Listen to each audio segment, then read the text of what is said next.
Hi, and welcome to Gartner Live. In a recent Gartner poll, 99% of HR leaders said that some of their workforce will be working remotely some of the time. And as offices begin to open up and employees return to on-site locations at different rates around the globe, in this episode, we'll discuss how to tackle your return to workplace strategies and communications. I'm Heather Pemberton-Levy, Vice President of Content Marketing, and joining me today are Brian Kropp, Distinguished Vice President, and Elizabeth Joyce, Vice President in Gartner's Research and Advisory HR practice. Welcome, Brian and Liz. Thanks for having me. Yeah, we're happy to be here.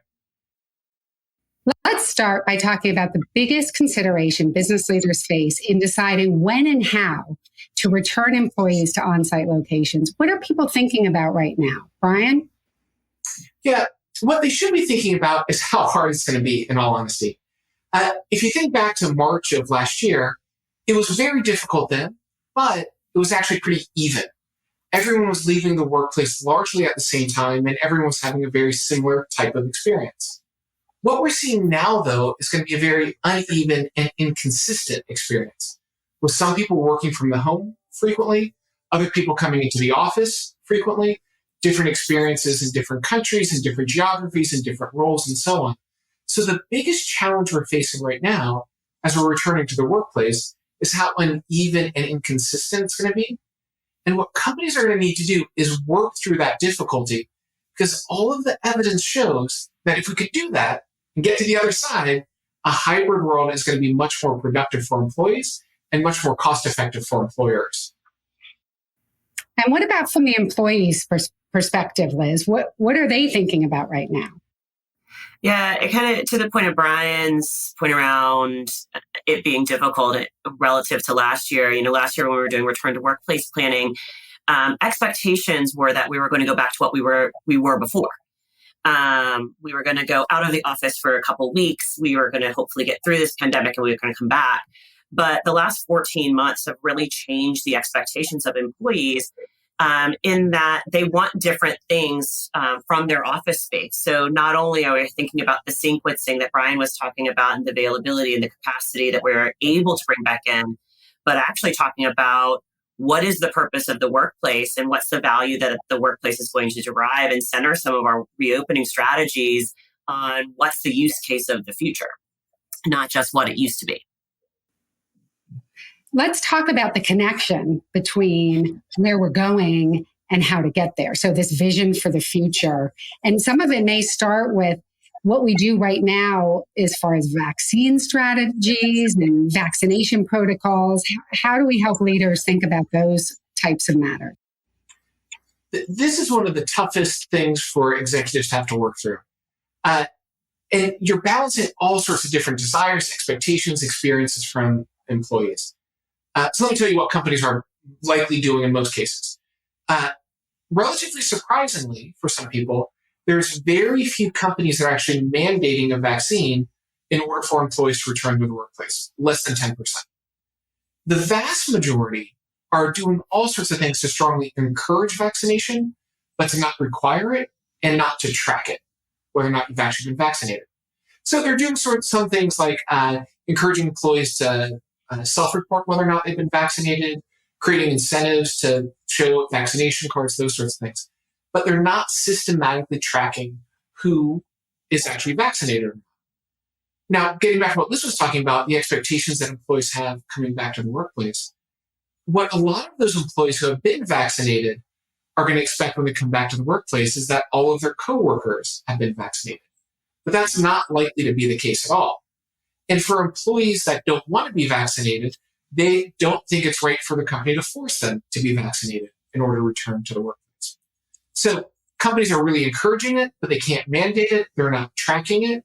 So as we return to that workplace, even with the recent changes in CDC guidelines about mask wearing and so on, we're going to have a lot of challenges that we're going to have to navigate about what are the right health rules we put in place to go back to the workplace to work from there. And it's going to be really hard to manage that. Communication around it's going to be incredibly important. But what you have to realize is that the expectations that different types of employees have about what that workplace is going to be like, whether or not they're allowed to wear masks, whether or not they've got freedom to move around, all those sorts of things are a really important part of how do you manage the vaccination communication and expectations as people are returning to the workplace. Liz? Yeah, the thing that I think about, at least in the next few months, is that we're still in the middle of a pandemic. Access to vaccines is uneven, distribution is uneven, use of vaccines is uneven. And what that pulls back to in our strategy around reopening is that we have to manage both the actual and the perceived safety of our workforce. Right. So, when we come in, are we optimizing? Probably should be optimizing to the folks that will be the most at risk, which means the people that are not vaccinated, which means the people that probably should be wearing masks, which will create a little bit of a uncertainty about whether people actually want to come back into the office in the middle of a pandemic that is still ongoing. We also see some considerations of the variants that are coming out, and it leads us to really think about what's the strategy around increasing and decreasing the capacity that we have available to us to bring people back in, because as things spike, as we have new variants that come out, we might have to make course corrections that we didn't perceive in the first place or we didn't plan on. So plan for an unplanned return to workplace and a non-straight or non-linear line coming back into the office. This leads me to the concept of hybrid work, which we discussed in the last episode. I'm sorry, go ahead, Brian. Sorry. I just want to add one thought there. What's really hard about this is that you've got different types of employees with different types of expectations and beliefs about what's going on. And it's going to be HR's job to manage across those competing beliefs and expectations, because both sides think the other side's wrong. And how do you manage those conflicting beliefs, conflicting challenges, without really thinking through those scenarios? You're likely to find yourself in a situation where you've got conflict amongst your employees, which would absolutely destroy the entire return to workplace experience that's out there. So it's so important to understand all these different perspectives as part of that return to workplace approach. On that note, are there tips or any types of plans that managers or HR should put in place starting now to get ahead of that? Yeah, as we've talked with a lot of companies, the approach that they've taken is, well, we don't have to say anything right away because we're not sure exactly what it's going to be and exactly what we're going to do. The challenge with that is employees in their minds go to either the scenario they think that they want, or they go to the worst case scenario. So they assume, well, we haven't communicated about whether or not we can work remote once we open up our workplaces. So my terrible company, my terrible boss, my terrible managers are going to force me to come back to the office. Well, that's not true in the vast majority of cases, but that's how a lot of employees' minds think. So what you should be doing right now is, one, if you haven't been listening to your employees so far, start listening to them. Survey them, collect data from them, do focus groups with them, learn about what their expectations and desires are.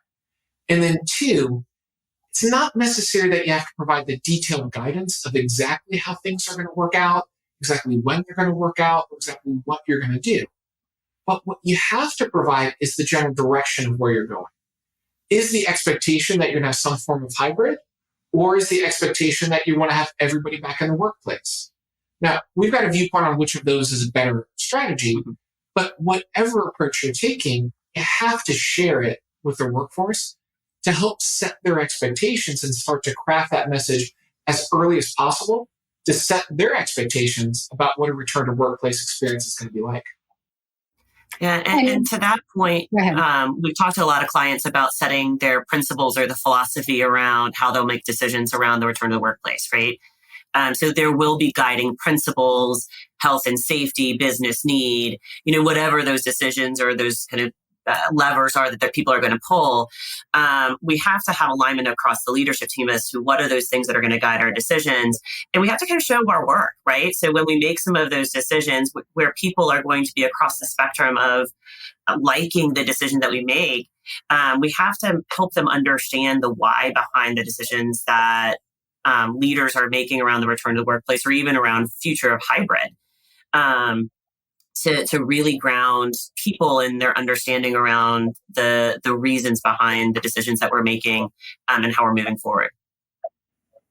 I have a question about principles, but first I want to return to hybrid working because that's a question that's on a lot of employees' minds as they think about on-site. What does hybrid look like, right? In the office some days, are we hoteling now? We don't have a permanent desk space. How do I make it meaningful to be in the office some days versus not? What can you advise leaders and even employees as they start to get their heads around this new model of working? Yeah, the place where a lot of companies are getting to, there's kind of two camps.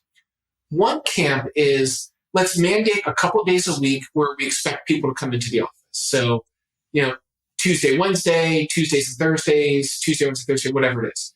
But there's a set of days or times when we want to have every week people coming into the office during that time period. The rest of the time you work from home. The second camp is more you come into the office when your work or your tasks dictate you should be in the office. So that's because there's a collaboration meeting or a social event that you're going to use to build culture in the organization. Or there's a particular set of activities where you really need to be with that person or that group of people to get it done. So those are the two ways that it's generally playing out.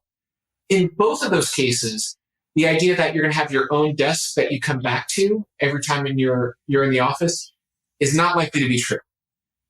It's going to be a world of hoteling. It's going to be a world of coming in just for the meeting and then leaving afterwards. But the idea that you will have your own personal space that is exclusively yours in the place where you work is not likely to be the future of a hybrid world. And so you're trading that flexibility for permanence of a place that's yours within your corporate offices. Yeah, and certainly organizations need to be pushing the conversation around where work gets done best. We have worked, especially the digital workforce has worked remotely for 14 months, but that actually doesn't mean that work should always be done in a home location all the time, either because the work requires something different or would get done easier or better somewhere else, or that the person actually needs it. There's, the interesting thing about evolving to a hybrid model is that there's not an easy button associated with this, and nor is there a one-size-fits-all approach. Work needs different things. People need different things. So, as people are thinking about hybrid work, the the premise is where does work get done and where does work need to get done, whether it's flexible versus inflexible, or it is on-site versus remote. And then what does the person need? Will shift and adjust and adapt there. So really kind of thinking about not just what your principles are, but like how does work get done? It's going to be really important in getting people at the leadership level as well as the individual contributor level to think through that. So people are making some of those decisions. Whether you're inflexible about being flexible, like Brian was talking about, those set days, or you choose to come in different times for different things, that the foundation of that is actually going to be what work do we need to get done where, because people should be making different decisions on their structured days of what they do in the office space versus what they're going to do at home, because all of this is going to truly make us think about work and work structure and work organization a little differently than we had in the past. It really is a different way of working, and one of the areas you mentioned before is setting these principles. And we've had some conversations, and I've heard some conversations across the research teams about principles versus policies. And one of the things we talked about is there a place for mandates in this future way of working? So can you both address, and start with you, Brian, this concept of, are we moving from policies to something more flexible and something more guiding like principles? Yeah. If you have a set of hardwired policies about your flexibility strategy, you don't have a flexibility strategy. And you have to really think about how do you have intentionality about what you want to do, but not hardwiring things. You need to create your own kind of Bill of Rights, your 10 Commandments, your this I believe statements, whatever analogy works for you, about how to think about how you want people to work and communicate that. And there's two things that are really important about building that philosophy. The first is, who actually decides about the flexibility? Is it managers who decide what sort of flexibility strategy you want to have in place? and employees need to respond? Or is it employees decide what's best for them and managers need to adjust to what employees want to do? Either can work, either is fine, but you have to pick and make sure that the managers and employees have both agreed upon what that looks like. The second major thing, and this is what Liz was alluding to as well, is why do I need to come into the office? It can't be just to sit there and bang away at my keyboard, because I can do that at home. Mm-hmm. There has to be some other good reason why that you're coming back to the office. If that is the type of work you're doing, to build culture, to build social connections, there's lots of good reasons why you want to be in the office, but you have to have your beliefs as to what those are and then communicate those to employees. So you have to decide who decides and build the business case and the value case for why people should come back to the workplace. Those are the two most important philosophical beliefs to get to. And once you've got that, there's other things to work through. But if you don't have those squared away, your return to workplace strategy is going to fall apart because there's going to be confusion, misunderstanding, gaps that occur. And the most likely outcome, if that happens, is senior leaders and executives just get frustrated and give up and then just mandate everybody comes back to the workplace, which is going to harm productivity, harm retention, and increase cost. That doesn't seem like a winning strategy, in all honesty. Well, the other piece to that, too, is that if you look at past policies around remote work, it was largely predicated on performance, right? We've been in the seat for a while. We have had high performance. Therefore, we're allowed to work remotely. We're working remotely and we're not performing. Therefore, we have to come back into the office, right? So it was an ad hoc manager-focused approval system that, again, was predicated on performance and was really a lever of that managers could pull if performance went down. What we know is that performance isn't managed by location. We actually have to manage performance. And, as we're thinking about our philosophy moving forward, and, a lot of organizations, regardless of whether they're flexible or not, will put, pen to paper in terms of a policy, but the words that you put in there are going to matter in terms of where the power center is. Are we actually saying that flexible work comes first, and if you're using flexible work and you're not performing, then we're actually going to manage performance? Or is it that flexible work isn't working and we're going to use the flexible policy to pull people back in, right? That type of thing, to me, and as I've talked to organizations, of using a flexible policy in order to manage performance is almost an easy button for managers. And we just need to get better at managing outcomes as opposed to managing location, butts in seats, hours spent at a desk. If we really want to drive the right outcomes from our workforce. It's a lot for managers, though, right? This is an all new way of working and everything's changing. So what guidance do you have for managers in learning new skills, and what are we talking about as far as how they learn to adapt to these new ways of working? Yeah, I can start with that one. As we're thinking about managers engaging with managers on these concepts, largely it's about letting go of preconceived notions around what does success actually look like, right? So we have somebody in the office, we're seeing them work, therefore those people that are in the office work hard.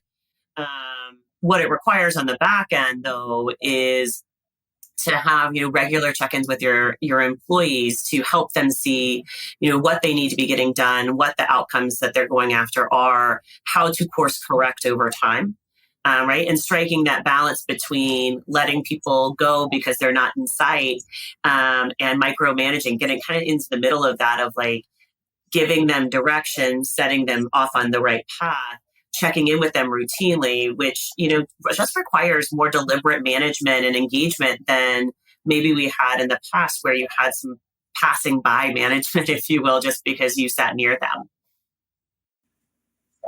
Ryan? Yeah. There's this question of hybrid work and how do we manage hybrid work that's impacting what managers do. But there's a lot of other things impacting managers as well. One, a lot of their job is being automated away. So you think about expense approval, time tracking, all sorts of other things like that. A lot of what they've historically done is being automated. They've got this new challenge of now how do you think about driving performance in a more remote hybrid world where you can't see employees? And then another third thing out there, which is there's a changing expectation of the relationship between employees and their employer and their manager, which is to create a much more human or humane relationship. So all of those together, less tasks, better understanding, means that what managers need to get a lot better at is empathy. They need to figure out how to understand the unique situations that their employees are facing. What are the challenges that they're facing that is impacting their ability to perform, and so on. And then what that means is our managers are going to be less focused on driving tasks and more focused on driving feelings in a lot of ways. And that's going to shift what a great manager looks like. It's not going to be someone who can say, well, this is how I did it, so you do it the way I did it. It's going to look much more like a social worker or a counselor or a therapist. And that's going to shift not only what our managers need to do, but who our managers are. Because there's a lot of people who like being managers now because they can tell people what to do, who are going to have to start being managers that listen to what people are feeling and figure out how to help them. But it's the sense of empathy and understanding and being able to put yourself in the shoes of your fellow employees. That capability is going to be one of the most important things that managers are going to have to do and have to learn, because their old job, in a lot of ways, is being automated away. Yeah, that makes a lot of sense. It's a seismic shift. There's no doubt about it. And my last question is around skepticism that may exist in senior leadership. Some CEOs may be skeptical about hybrid working and really taking on very different ways of working to be effective in the future. What are your thoughts on that, Brian? I'll be bold on this one. Those CEOs are wrong. There's no data and no evidence to support what they're saying. Every way we've looked at this, employees that work remote or hybrid are higher performing, less likely to quit, more engaged, and there's cost savings that are associated with it. Now, we can always point to one-off situations here or there where in-person worked better, or that there's some employee who was working remote who actually didn't do anything and just sat at home and watched TV and took naps all day. We can always point to the outliers around that. But all of the data and evidence indicates that remote/hybrid setups are just as productive, if not more so, than in-office setups, and they save a lot of money. So now there are CEOs out there that have different viewpoints. And if you're an executive trying to convince them, there's a couple things that you need to do to make that happen. One, actually have a data-driven approach to this. Show to them why these teams are higher performing, why they're better. Show to them the cost savings that are associated with that. That's one big thing to do. A second big way to show this is to think differently about who your talent competitors are. A lot of organizations say, well, like I'm in the financial services sector and there's a large bank who said we want people to come back to the workplace. That's fine, but you're not competing just against other large financial services companies. If you're in financial services, you're competing against all the tech companies as well. And broaden your viewpoint as to who your talent competitors really are. And that's going to change your CEO's perspective on what this looks like. And then third, look at the backlash that some CEOs have gotten from their employees about not offering enough flexibility for employees and the expectations that employees have and their willingness to quit. Because that's the third thing you can show to your CEO, which is this what you want your employees to be talking about and thinking of you? And lastly, if none of those work, then I think you do have to put a little bit of pressure onto that CEO to say, well, if you're demanding that we all come back to the workplace, you have to explain the logic of that business decision, because your employees don't see that same logic and have a very different point of view. So if this is where you want to go, you have to explain to them why your answer is right and their own collective experiences are wrong. Now, if there's a good way to do that, more power to them. But boy, that is a large mountain to try to overcome to convince folks about it. Yeah, and I think Brian covered it just great. I think, the just the things I would emphasize is, I have an opinion as to whether there's a right or wrong wrong decision on this, but you can make any decisions that you want to, but understand the backlash that you could have if you go into a very structured, very rigid return to the workplace and the risks associated with that. So not only will a large majority of your population quit, but a large majority of your population will quit on the job until they find another job. And not to mention, the labor market will fundamentally change as many organizations are moving into a hybrid environment, right? Because you think about, we're going to go full return to the workplace and we're going to source candidates from our geographic locations. Well, guess what? Other employers are going to come in and source from your same candidates, and they get to source from everywhere. You get to source from just your finite locations. So your labor market, just by returning to the workplace, is going to get smaller. And understand that that's going to be challenging in the out years of backfilling for your team at large, especially when you're facing a pretty sizable gap of people attriting in your organization. A lot to think about. That's terrific. Thank you both so much. We really appreciate you joining us. And thank all of you for joining us on our second episode of Future of Work Reinvented. Next week, same time, same place, we'll be talking about innovation and culture as everything changes when we go back to work. And you can get more resources on the Gartner Client Resource Center or the Public Resource Center. Go to Gartner.com to download articles, watch webinars, videos. We'll see you soon. Thank you. Thank you.